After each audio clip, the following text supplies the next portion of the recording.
ये कहानी प्रवीण की है। दरअसल में प्रवीण जो था उसे तंत्र साधना में बहुत ही ज़्यादा रुचि थी। इसीलिए वो एक बार एक बाबा के पास पहुंचा जिनका नाम बाबा अंतर्यामी था। तो यहाँ पर प्रवीण जो था उनसे अनुरोध करता है कि वो उनका चेला बनना चाहता है और वो भी उन्हीं की तरह एक महान तंत्र साधना वाला तांत्रिक बनना चाहता है। बाबा जो थे वो बहुत ही अच्छे इंसान थे। तो यहाँ पर प्रवीण जो था उनके एक ही बार कहने पर जो था मान गए। फिर क्या था कि प्रवीण जो था बाबा के साथ उनके डेरे में रहने लगा और रातों दिन वो उनसे तंत्र साधना की नई नई विद्याएं सीखने लगा। लेकिन प्रॉब्लम एक थी कि ये जो प्रवीण था उसे अभी जो था ऐसा लग रहा था कि जैसे कि बाबा जो हैं उसके साथ अन्याय कर रहे हैं। शायद अंतर्यामी बाबा उसे ठीक से क्रिया साधना नहीं सिखा रहे हैं। उसे लगा था कि ये जो क्रिया साधना होती है ये कुछ ही रोज़ में इंसान सीख जाता है। लेकिन यहाँ तो 1 महीना बीत चुका था और प्रवीण अभी तक भी अपनी विद्याओं में निपुण नहीं हुआ था। प्रवीण जो था वो सोच में पड़ गया कि अब क्या करना चाहिए। वहीं उसने बाबा के 2 और चेले थे जो कि प्रवीण के इस वक्त अच्छे दोस्त बन चुके थे। उन्हें बहला फुसलाकर कहा कि किसी रोज़ जब बाबा यहाँ नहीं होंगे तो हम उनकी जो एक खासम खास पुस्तक है उसमें से क्रिया साधना करना सीखेंगे। तो यहाँ पर जो प्रवीण के वो जो दोनों दोस्त थे वो प्रवीण की बात बड़े ही आराम से मान गए। और इसी के साथ एक दिन ऐसा आया जब अंतर्यामी बाबा जो थे वो अपने डेरे में नहीं थे, वो कुछ रोज़ के लिए कहीं बाहर चले गए थे। तो यहाँ पर उसी रात प्रवीण जो था अपने उन दोनों दोस्तों के साथ मिलकर बाबा की वो जो किताब थी उसे ले लेते हैं और फिर एक जो उनका तंत्र साधना वाला कमरा था वहाँ पर पहुँचे। तो इसमें उन्हें क्या करना था कि उन्हें एक पिशाचनी को अपने कब्जे में करना था। तीनों मिलकर जैसे ही क्रिया करने के लिए बैठे तो यहाँ पर जो प्रवीण के दोनों दोस्त थे वो थोड़ा घबरा चुके थे और वो प्रवीण से बोले, यार कहीं हम कुछ गलत तो नहीं कर रहे हैं? बाबा की गैर हाजिरी में ये सब करना सही नहीं होगा और वैसे भी अभी हम तो कच्चे हैं इस सब काम में। प्रवीण ने घमंड में कहा, अरे यार तुम भी बस, मैं सब कुछ जान चुका हूँ। अब तुम उसका जो भी नज़ारा है आज देख लेना। तो यहाँ पर जो प्रवीण के दोनों दोस्त थे, अंतर्यामी बाबा के चेले थे और 2, वो प्रवीण की बात मान गए। और फिर इसके बाद जो था वो तीनों वहाँ पर तंत्र साधना करने लगे। इस तंत्र साधना में अचानक से ही वहाँ पर तेज़ तूफान आ गया और जो सारे सामान थे वो सब उड़ने लगे।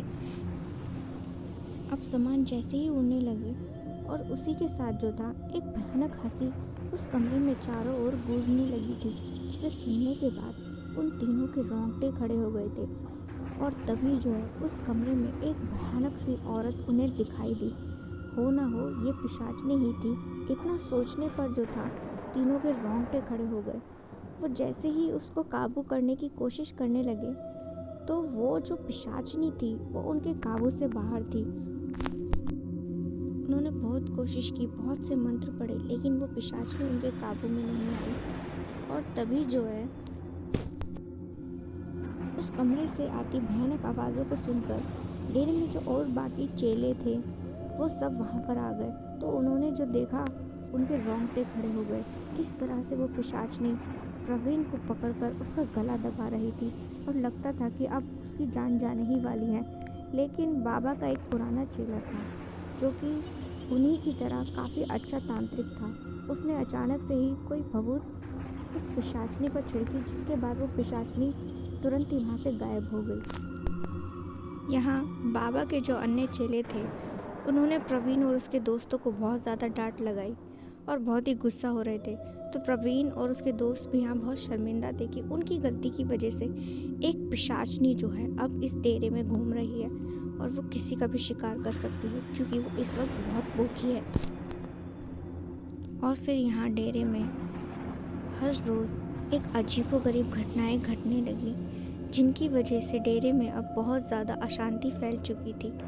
और तभी जो है कुछ दिनों बाद जब अंतर्यामी बाबा अपने डेरे में वापस लौटे तो सभी ने उन्हें प्रवीण की हुई गलती के बारे में बताया, जिसके बाद प्रवीण जो था वो बाबा से बहुत क्षमा मांगता है।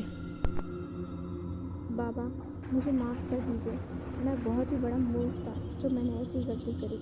तो यहाँ पर बाबा जो थे वो उसको समझाते हैं कि चलो जो हुआ सो हुआ, लेकिन एक बार फिर हम उस पिशाचिनी को बुलाएंगे और तभी हम उसको वापस से अपने वश में कर सकते हैं। फिर इसके बाद जो था पूरा जो डेरा था उसके सभी लोग मिलकर एक बड़ी साधना क्रिया तंत्र की पूजा शुरू करते हैं। उस रात वो एक बड़ी भयानक और तूफानी काली रात थी जिसमें बाबा अपनी तंत्र साधना शुरू करते हैं। चारों ओर तूफानी हवाएं चल रही थी और तभी जो है कुछ मंत्र उच्चारण के बाद वो पिशाचिनी वहाँ पर आई।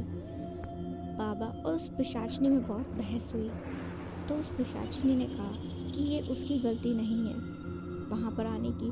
तो बाबा ने उससे क्षमा मांगने की कोशिश की, लेकिन पिशाचिनी गुस्से में थी, जिसके बाद बाबा अपने कुछ तंत्र साधना करने के बाद उस पिशाचिनी को अपने काबू में कर लेते हैं। और इस तरह से जो था उस डेरे के अंदर वापस से सब कुछ ठीक हो जाता है। और फिर वहीं प्रवीण को ऐसा लगता है कि ये सब काम जो है उसके बस की नहीं है, इसीलिए वो बाबा से क्षमा मांगकर वहाँ से हमेशा हमेशा के लिए चला जाता है। और फिर उसके बाद वो कभी ऐसी किसी भी तंत्र साधना जैसी चीज़ों में दोबारा नहीं पड़ा।